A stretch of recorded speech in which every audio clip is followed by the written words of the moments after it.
Do you want beasts on your team like Khalil Mack and Saquon Barkley, but you don't have the coins to afford them? Make sure to hit up the coin store, man. Yes, link will be down in the description below. Make sure that you tell them that I sent you and get 10% off your first order.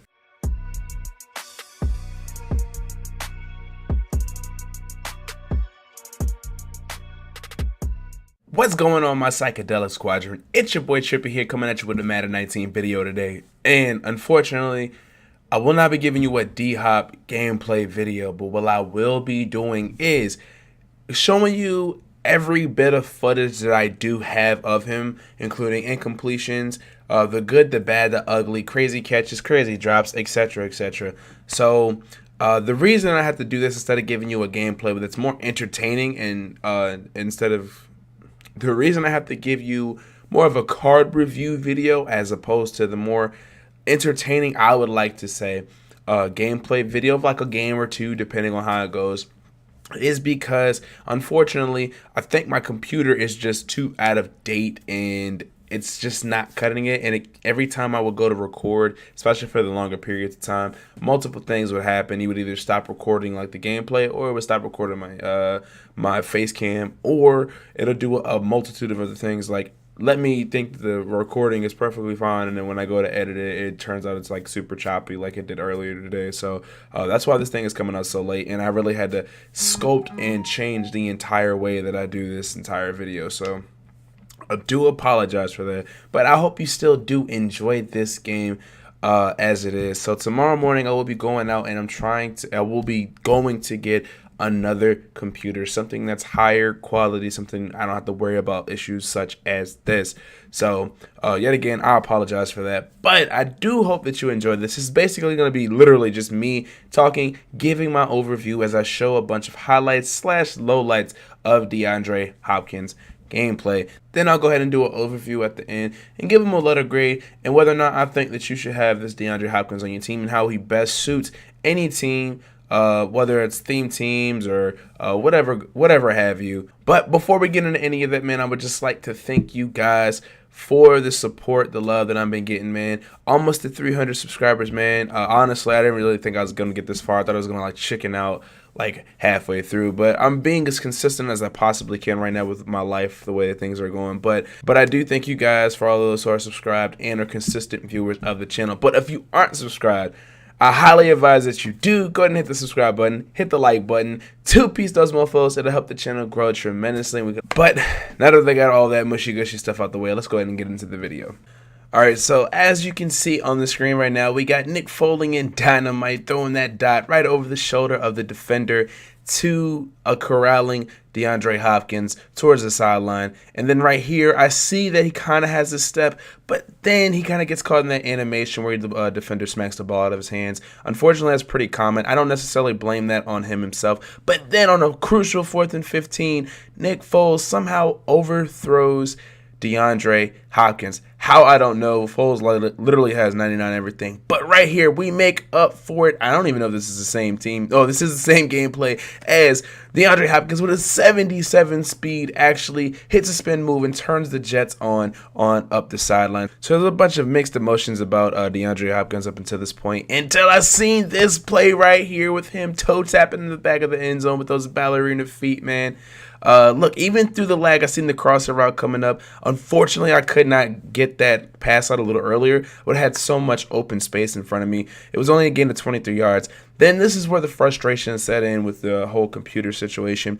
That was the only play. It was the first play of that game. As you can see, the score went from 0-0, if I'm not mistaken, to 14-14. Deandre Hopkins had a hell of a game so far with 8 receptions, 133 yards, 16.6 average per reception, 2 touchdowns, 36 rack yards, and a bunch of other stats. It had to come down to that. But as we get back to the gameplay, after I got the whole thing situated, looks like this one is actually going to go to D-Hop. And Yet again, I don't blame this on D-Hop himself. This is more of a Madden issue, but the fact that he didn't catch that ball is a little bit of a concern at that point. Here, they just left D-Hop on an island, like I said, and then he had just enough speed to turn the Jets on and get up the sideline. So this is with him sprinter maxed out and in his fully powered up state. So 97 speed on a D-Hop is more than enough speed to burn people either up the sideline or just kind of get that separation that you would need. And then here we got a wide open D-Hop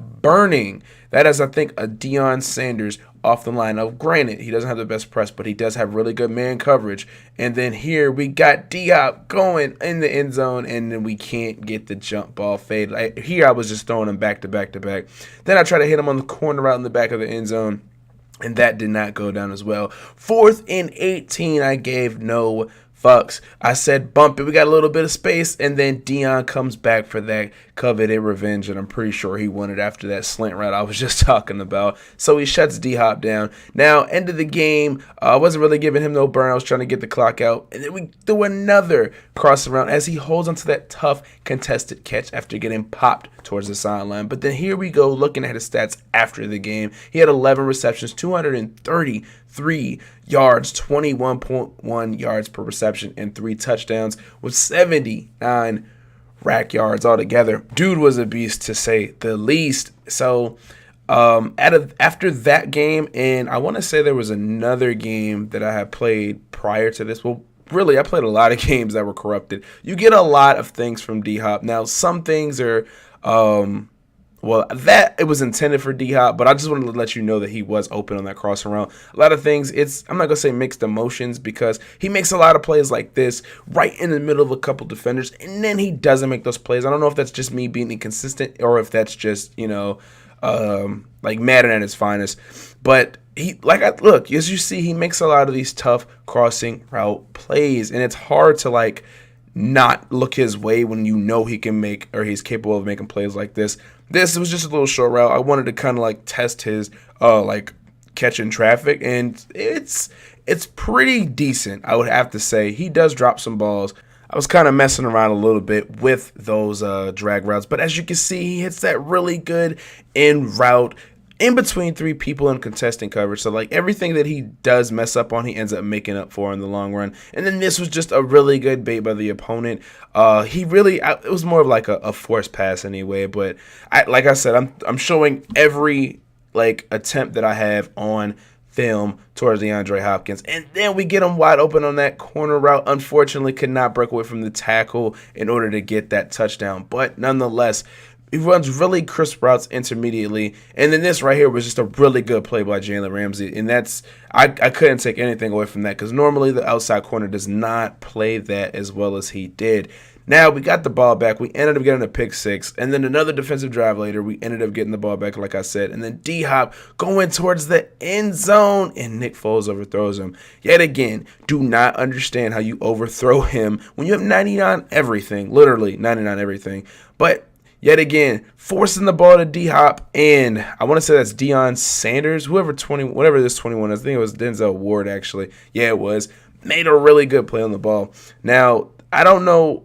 There was just a weird animation that he got. And then this cheese right here right before half, that's supposed to be a touchdown. No, that's definitely supposed to be a touchdown.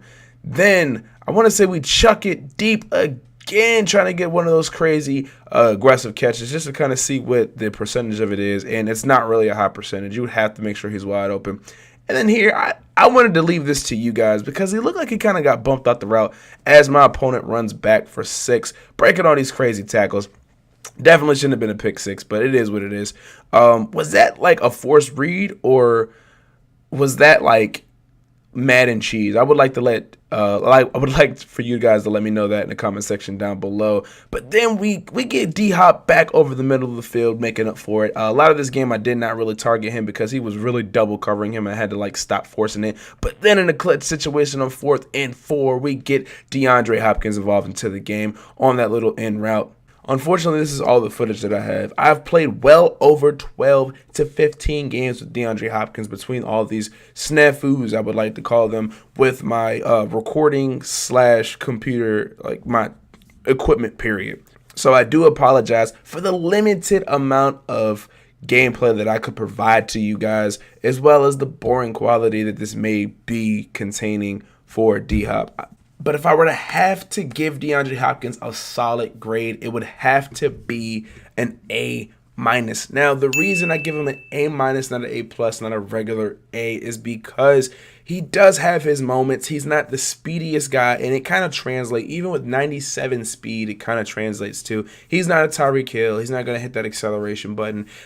He's not D-Jax. He's not that guy that's going to hit top speed really fast. He's more of an intermediate guy. He's going to be that guy that makes those crazy sideline catches, and occasionally you will get those crazy high point fade opportunities, but you got to be smarter than I was. I was literally just forcing the ball in there. I wasn't really making calculated moves, but I guarantee if you put him in that mold where you could just let him run those routes, those corner routes to the outside to kind of get him between the zones, and you know you're going to take a hit, or those little in routes across the middle to get you a first down, I guarantee he'll be more than serviceable in that aspect. Now, honestly, do you need to upgrade him all the way to a 98 overall? Or 99, I should say. Probably not, honestly. Especially for you Texans theme team users, it's most likely not really that necessary to do that. Especially since there is no 98 overall power up pass, and it'll be way easier for you to spend that 96 on him for your team in the power up set and still get the same stats, if not better, if you have the 50 out of 50 or even 45 out of 50, as long as you have Sprinter as well. So, yet again, I would give him a really solid A minus, and that's just my personal experiences with him. Now, if I could show you some of the things that he did, like he had so many high point fades, he had so many contested catches that I could not show you. So right now, it's looking more of the gameplay wise that it's really sour, but it's really not. He's really a good player. So I apologize for that yet again. But that'll be the end for today's video, guys. I hope you did enjoy. If you did, make sure you leave a like. Make sure you hit the subscribe button. 2-piece those mofos. It'll help the channel grow tremendously. Yet again, let me know down below if there's any other player that you would like to see a gameplay on that I could possibly give you the best quality gameplay once I get my equipment situated. But stay tuned for more Madden 19 content such as this. And until next time, fellas, peace.